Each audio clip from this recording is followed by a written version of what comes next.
La vitesse contre la perfection. Bienvenue dans ce nouveau podcast Entrepreneur spirituel. Un plaisir de te retrouver. Euh, il y a une question qui me revenait souvent. Steve, comment tu le fais? Comment tu arrives à créer ça? Est-ce que tu as conscience de la méthode? En gros, comment je suis arrivé à créer ce que j'ai créé, quoi? Quelle était la méthode? Il y avait des personnes qui étaient bien évidemment inspirées, d'autres personnes qui, euh, qui voyaient un peu dans ma méthode, ceux qui sont proches de moi au début, voyaient beaucoup de cafouillage, beaucoup de désordre, beaucoup de manque d'organisation. Voilà, j'avais ces deux types de personnes dans ma vie, je les ai eues, que ce soit lorsque j'étais employé, que ce soit lorsque j'étais entrepreneur. Il y a toujours ces deux côtés, ce côté pas organisé, prends ton temps, trop impulsif, et le côté impacté par une prise de décision et l'action qui en découlait derrière immédiatement. Alors, je vais pas te cacher que c'est quelque chose qui m'a beaucoup plombé au début. Je me culpabilisais en disant, voilà, il faut que tu sois plus discipliné, plus organisé. Et oui, je pouvais voir également comment l'organisation a pu m'éviter d'avoir des relances sur des factures, d'avoir des majorations au niveau des impôts, euh, d'éviter de payer plus cher certaines choses que j'aurais pu payer moins cher si j'avais pris rendez-vous, j'avais pris mes billets à temps. J'ai vu tout ce côté-là. Mais je voyais également le côté, je parle d'intuition, ces choses qui me disaient que c'est maintenant, c'est tout de suite. Je voyais aussi la chose qui me disait non, j'ai pas envie de payer, je paierai plus tard. Ça, je le vois aussi. Et ça a pris un certain temps. Je suis encore en train aujourd'hui de me rendre compte de tout ça. Mais aujourd'hui, la conclusion que j'ai tirée, c'est il y a un côté que euh, dans l'action, dans la décision, euh, bien, je sais pas, il y a une sorte de confiance qui se crée, une sorte de confiance en l'intuition, une sorte de foi, peut-être une lecture différente, qui fait que là où certains prendraient le temps, euh, par exemple, il faut acheter un ordinateur. Il faut acheter un ordinateur performant qui permettra de créer les tâches, etc. Dans ma façon de faire, je vais sur Internet, euh, je vais chercher l'ordinateur et ben, je vais l'acheter en fait. Je vais pas passer 3 ans, je vais regarder 3 ordinateurs, je vais faire un choix et je vais le prendre. Euh, Alors que peut-être que certains vont aller consulter des experts, des personnes qui ont beaucoup plus d'expérience, des personnes qui ont déjà acheté cet ordinateur, qu'est-ce qu'ils en pensent. Moi, j'y vais, je vais appeler ça l'intuition, à la confiance. J'ai cette confiance de dire, bah, il n'y a pas d'erreur en fait que des apprentissages. Et c'est vrai, euh, d'un côté, tu vas avoir la personne structurée, disciplinée, je dis pas que c'est pas bon, hein, qui va faire des réunions, qui va appeler les gens, et ça va prendre peut-être le temps que ça prendra, mais à la fin, elle aura le bon ordinateur. Disons qu'elle aura le bon ordinateur. Moi, entre-temps, j'aurais acheté 3 ordinateurs, ben, qui seront pas les bons en fait. Et à la fin, je tomberai sur le bon, mais ça m'aura pris peut-être 2 mois, 3 mois, au moins. Mais entre-temps, oui, j'aurais dépensé plus d'argent dans ces ordinateurs. Mais j'aurais appris. C'est- La conclusion, ce que j'ai compris aujourd'hui, c'est que j'aurais appris, j'aurais découvert 3 ordinateurs.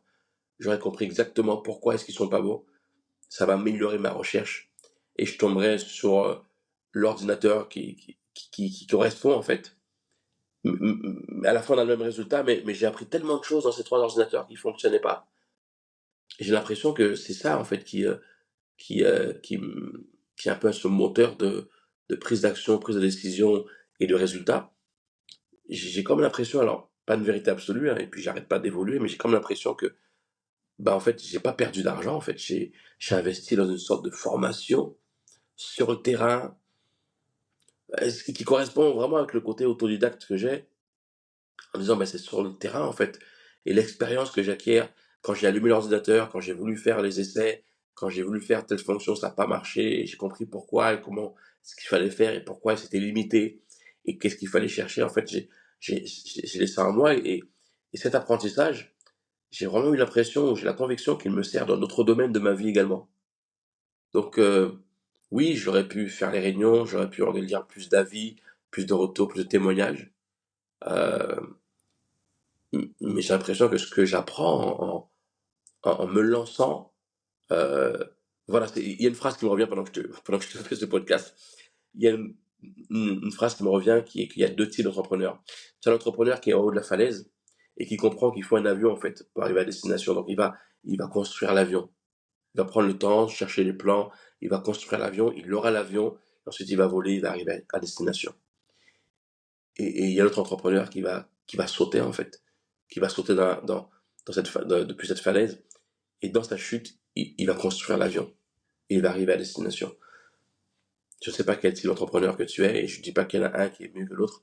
Tu feras ce qui est mieux pour toi, mais je te dirais que si pendant longtemps tu as pensé que sauter, c'était de la folie, ou en tout cas les gens te disaient fou parce que tu sautais sans même savoir quel type d'appareil il fallait, sans même avoir les consignes de sécurité ou d'avoir la formation pilote, ouais, ben moi je suis cet entrepreneur. Et encore une fois, je dis pas que c'est le meilleur type, je regarde juste les résultats. Et oui, c'est vrai que ben, ça m'a coûté peut-être plus cher, mais ça a forgé quelque chose en moi. Et je te mentirais, je te dirais que j'ai mis le doigt dessus. Non, j'ai pas encore mis le doigt dessus. Mais quand j'y pense, ça me fait du bien, je me sens bien et je me lance en fait. Je me lance et c'est ce qui fait, bah oui, peut-être que les personnes qui étaient avec moi, qui disaient allez, passe à l'action, ben, ils sont en train encore de mettre ça en place et je suis déjà passé à autre chose en fait. Encore une fois, j'insiste que c'est pas la meilleure méthode, c'est ma méthode et peut-être la tienne aussi. Si tu m'écoutes, bah, oui, il y a des gens qui vont te dire attends, prends ton temps. Mais écoute-toi en fait. De toute façon, quel est le risque? Quel est le risque? On a déjà compris que le risque ultime, c'est la mort. Et de toute façon, on est déjà mort, on y va à cette mort. On va tous mourir. Non, c'est pas vraiment un risque. Donc je me dis, bon, bah, si c'est pas vraiment un risque, alors je choisis de vivre, je choisis de prendre le risque. De toute façon, au pire, je meurs et je suis déjà mort. Donc je me lance. Hey, lance-toi. Lance-toi en fait. Si ça résonne ce que je suis en train de te dire, lance-toi. C'est quoi le pire? Au pire, tu apprends. Et quand tu vas transformer cette peur de l'échec, qui pour moi n'en est pas un, et requalifier l'échec en apprentissage, ben, tu n'auras plus peur en fait. Tu vas te lancer, tu vas te lancer, tu vas cultiver cette foi, cette conviction, et tu vas arriver à un moment donné, peut-être comme moi je suis arrivé à voir que, en fait, il n'y a pas de mauvais choix en fait. Il y a juste des choix. Mais quand tu te lances en disant, hey, de toutes les manières, j'arrive à destination, quand tu te lances en disant, j'ai déjà réussi, parce que si je l'ai dit, c'est que c'est déjà là, j'y crois, il reste plus qu'à passer à l'action. Et des fois, ça se passera pas comme tu veux. Mais qu'est-ce qui va faire que tu vas pas arrêter? Ben, comme tous les créateurs qui arrêtent pas, en fait. T'as déjà vu la fin. T'as déjà vu la fin.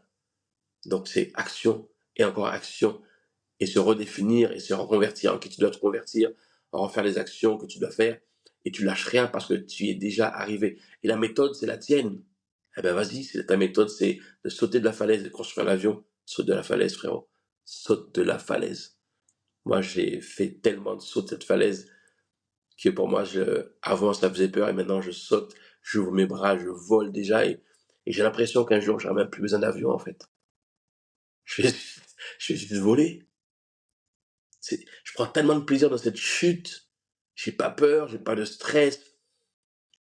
Waouh, et si jamais j'ai une anxiété ou un truc qui vient, ben, je me rappelle de mon dernier vol et j'ouvre mes ailes. J'ouvre mes ailes, je vole. Et il n'y a plus d'avion, en fait.